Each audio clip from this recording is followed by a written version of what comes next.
Hello everyone. तो आज हम देखेंगे बीएससी पार्ट 3 2022 के जो क्वेश्चन पेपर आए थे उस क्वेश्चन पेपर का सॉल्व वीडियो बना रहे हैं। ठीक है, ये भारत भूमि के ऊपर आया है क्वेश्चन। तो देखिए क्वेश्चन कुछ इस तरह से आए हैं। मैं इसके बारे में पहले भी वीडियो बनाई हूँ, तो कवि का जो व्यक्त करते हैं स्वरूप को उसके बारे में जानेंगे। ठीक है, मैं लिख नहीं पा रही हूँ तो मैं कोशिश करूँ इसको समझाने का। ठीक है, तो कवि कहते हैं वासुदेव शरण अग्रवाल। ठीक है, संपूर्ण भारत भूमि ही हमारी मातृभूमि है। मतलब हमारा पूरा भारतवर्ष ये क्या है, हमारी मातृभूमि है। हम इसे माँ समझते हैं। मातृभूमि का स्वरूप स्पष्ट करते हुए उन्होंने लिखा है, वासुदेव शरण अग्रवाल ने लिखा है, जिसके भाल पर कश्मीर जन्मा, कुमकुम केसर का तिलक है। भाल मतलब हमारा मस्तिष्क। ठीक है, जो कश्मीर है भारत भूमि के, कश्मीर है वो हमारे भारत का एक भाल है। ठीक है, कहने का मतलब है कि मस्तिष्क है कश्मीर। ठीक है, वहां पर जो कुमकुम और केसर है पैदावार होते हैं उसको तिलक की भांति स्पष्ट करते हैं कवि, जिसके हृदय पर जहनु तन्या की एकावली है। हृदय में मतलब बीच में हृदय के समान जो जहनु और तन्या, तन्या का मतलब होती है बेटी। ठीक है, जिसके चरणों में भक्ति धर्म से सिंहल प्रणाम करता है।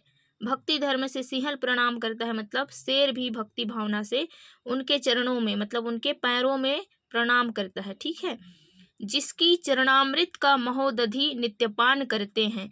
चरणामृत का मतलब होता है इसमें, जैसे चरण है हमारे, चरण पैर, पैर को धोने के बाद जो पानी होता है उसको अमृत के समान लोग समझकर पी जाते हैं, वो चरणामृत है। ठीक है, महोदधि नित्य पान करते हैं। उस माता के स्वरूप को जानने की इच्छा, ठीक है, जानने की जो इच्छा है किसको नहीं होगी। ठीक है, जो स्वरूप है उसको जानने की इच्छा हम सबको है, जिसके रक्षक स्वयं शैलराज हिमवंत है। ठीक है, तो रक्षक क्या है, शैलराज है, शैलराज हिमवंत है, हिम मतलब बर्फ। ठीक है, जहाँ सरस्वती नदी अभी चलो विलुप्त हो गई है, फिर भी पहले की व्याख्या है, जहाँ सरस्वती नदी बहती है, जहाँ सिंध और ब्रह्मपुत्र शैलराज के अमृत संदेश को आगाध सागर के समीप मंत्रणा के लिए ले जाते हैं।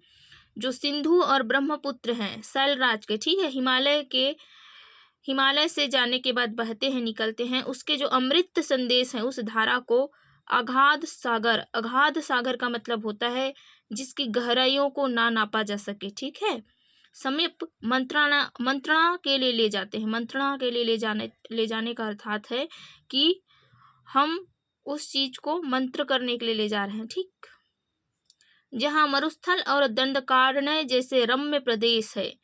मरुस्थल मतलब आप समझते हैं रेगिस्तानी जगह जहाँ पेड़ पौधे नहीं उगते। ठीक, और दंडकारण्य ये हमारे बस्तर को कहा गया है। जी हाँ, हमारे बस्तर क्षेत्र को रम्य प्रदेश है मतलब सुहावने देखने लायक हैं। ठीक, मातृभूमि की परिकल्पना करते हुए वासुदेव शरण अग्रवाल जी भारत भूमि की किसी भी महत्वपूर्ण चीज को नहीं भूलते। मतलब वो चीजों को नहीं भूलते जितने भी महत्वपूर्ण चीजें हैं, जैसे विविध धर्म विभिन्न संस्कृतियां। ठीक, विविध धर्म मतलब अनेकानेक धर्म। ठीक है, विभिन्न संस्कृतियां, अलग अलग संस्कृतियां हैं। वैविध्यपूर्ण इतिहास मतलब विविधता से पूर्ण भरा हुआ इतिहास। सुरमय प्राकृतिक वातावरण समझ रहे होंगे, जिसकी हिंदी काफी अच्छी है वो समझ जाएंगे। ठीक, नदियां, राजधानियां, देवी देवता, सोचो राजधानियों को भी नहीं छोड़े वो तो, देवी देवता, महापुरुषों की गौरव गाथा। ठीक, देवी देवता और जो हमारे महान पुरुष हैं अशोक सम्राट, इन सब की गौरव गाथा।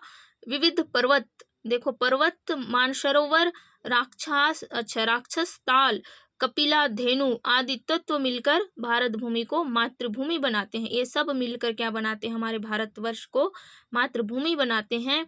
भारत भूमि पर अनेक गौरव ग्रंथ, ठीक, हमारे भारत भूमि पर गौरव करने लायक ग्रंथ हैं, जैसे वेद, पुराण, उपनिषद, अरण्यक, रामायण, रामचरितमानस एवं सूरसागर जैसे महान ग्रंथ लिखे गए हैं जो मातृभूमि का गौरव बढ़ाते हैं। ठीक, जो वेद पुराण है, उपनिषद हैं, सिर्फ हमारे हिंदू लोग ही हैं। यदि उनको बनाना होता तो कला ही बना लेते, मंदिर मस्जिद ये सब बना के छोड़ दे, लेकिन वो जानते थे कि हमको दिखावा नहीं करना है, जबकि हमको लिख कर आगे की पीढ़ी के लिए इतिहास बताना है, इसलिए उन्होंने वेद पुराण उपनिषद लिखे हैं। ठीक, आगे बढ़ते हैं। इसी मातृभूमि पर राम एवं कृष्ण ने जन्म लिया। ठीक है, सोचो जितने भी देवी देवता हैं सिर्फ इंडिया में ही क्यों जन्म ले रहे हैं, भारतवर्ष में ही, ऑस्ट्रेलिया में क्यों नहीं जन्म ले रहे हैं, ये भी सोचो। जैन तीर्थंकर श्री पार्श्वनाथ, पंडित राज जगन्नाथ, महाकवि तुलसीदास, ऋषि गौतम, महान वैज्ञानिक आर्यभट्ट, महाकवि विद्यापति, नल और दमयंती। ठीक है, नल और दमयंती भी हैं।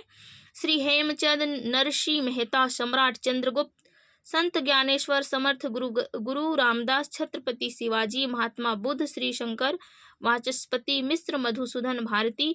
तो आप इनमें से जिनके नाम आपको याद हो आप लिखिए, बाकी छोड़ भी सकते हो। ठीक है, सुश्रुत, पतंजलि महाराज, पुरु, सामदेव, आनंदपाल, विसलदेव, रणजीत सिंह, हरिसिंह, नलवा, शांतनु, गांगे, भीष्म, पांडव, महाराणा प्रताप। मेरे को तो लगता है कुछ कुछ लोगों के नाम भी नहीं पता होंगे।